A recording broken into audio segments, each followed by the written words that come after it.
Spring break. Dan here, and I kid you not, a couple of spring breaks ago, I'm working on the blacklist, and a bunch of my PA friends are talking to me about spring break. Spring break. What's so special about spring break? I don't get it. No, Dan, it's not spring break. It's spring break. That's what I said. Spring break. No, You're making Dan, a huge deal out of this. No, Dan, it's spring break.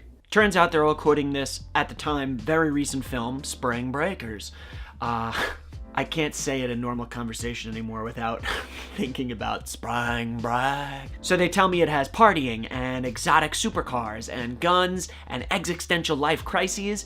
Maybe except for that last part, it sounded awesome and I really wanted to see it, and I saw it and I loved it. I loved every minute of it, and it got me thinking, I am not really a spring break guy. I have never once gone to Cancun or Florida or anything like that. That's not really who I am. That's not my style. But I decided Blacklist wrapped right after spring break. It was still kind of a late spring break for some colleges. It was like the first week of April. So I said, you know what?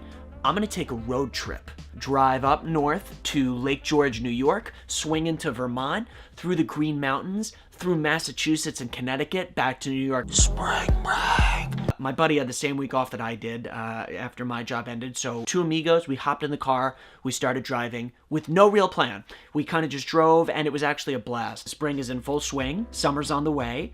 I'm figuring that everybody's going to be celebrating spring break everywhere. It's like a national holiday. When we make it to Lake George, everything is completely shut down. There's nobody in town except for the person who operates the local haunted wax museum, which was really weird. It was something out of a Goosebumps episode where when I say not one person was in this town, I mean not one soul was in this town. Because we're in this awkward period between spring break and summer, a lot of things are closed. Now you're probably saying, well, Dan, had you just researched this, you would have known that these things would all be closed. Why didn't you take a moment to research a little bit? That is the thing that my friend and I didn't want to do. We kind of just wanted to hit the road, cruise, and watch what happened. We found a couple places that were open. When we made it into Vermont, though, we were coming back down through the Green Mountains, and we're looking for a place to eat. It's the end of a long day. I remember it was a big rainstorm, and we had been driving for a while. We hadn't seen a thing.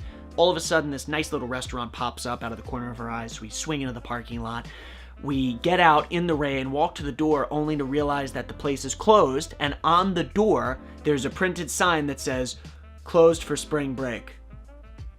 This proved to us that everyone else in these small little college towns, or I guess they're fall foliage towns, flew south for spring break. We decided to go north, so we were now in completely barren places. It was hilarious. A lot of the things we did were outdoor hiking trails and kind of roadside shops that were open year-round. Things that were really therapeutic and good head clearers at the time, but you didn't need anyone else to be there for it. We could do it ourselves. That's kind of the trip that was. Spring break.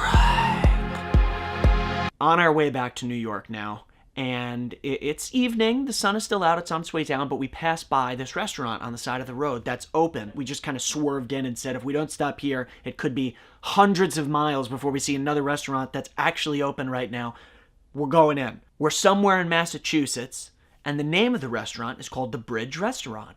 Very attractive name. If you don't know, the New England area, very famous for its covered bridges. The Bridge Restaurant, no doubt some connection to a local covered bridge.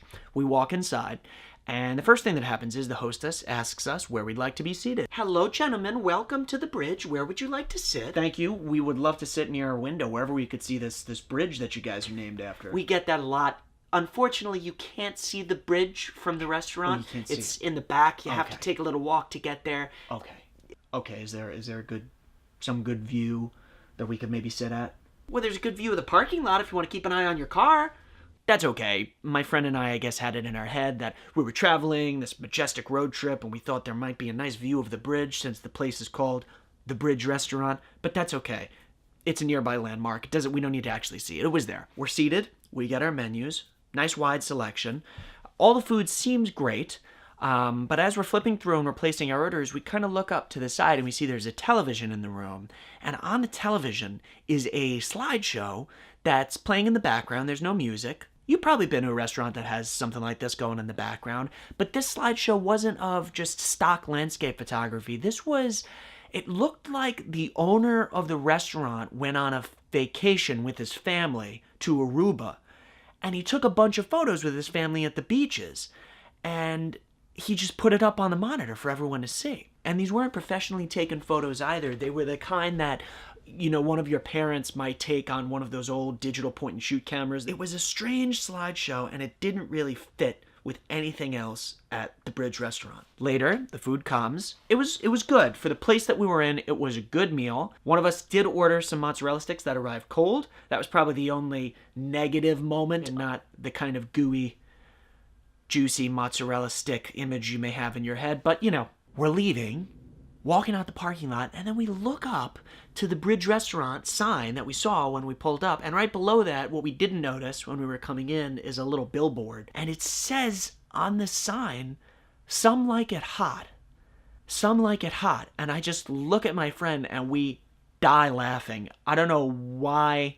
I knew that restaurant was special the moment I laid eyes on it. Some like it cold. Some don't like it at all. It made no sense. We thought maybe it had to do with the Marilyn Monroe film, but the restaurant didn't have any connection to classic Hollywood or Marilyn Monroe or movies. That didn't make any sense. And then some of our food arrived cold, not hot, so they didn't even make good on the promise that some do like it hot. Ours was cold. We wanted it hot. We do like it hot, but it wasn't hot. That restaurant and that trip was the most amazing spring break I have ever had in my life, but not for any of the reasons I guarantee you that anyone would go to Cancun or Florida for. It was the polar opposite of those, and I guess that's why I enjoyed it so much. But man, we were in some kind of slice of Twilight Zone up there. Spring break forever.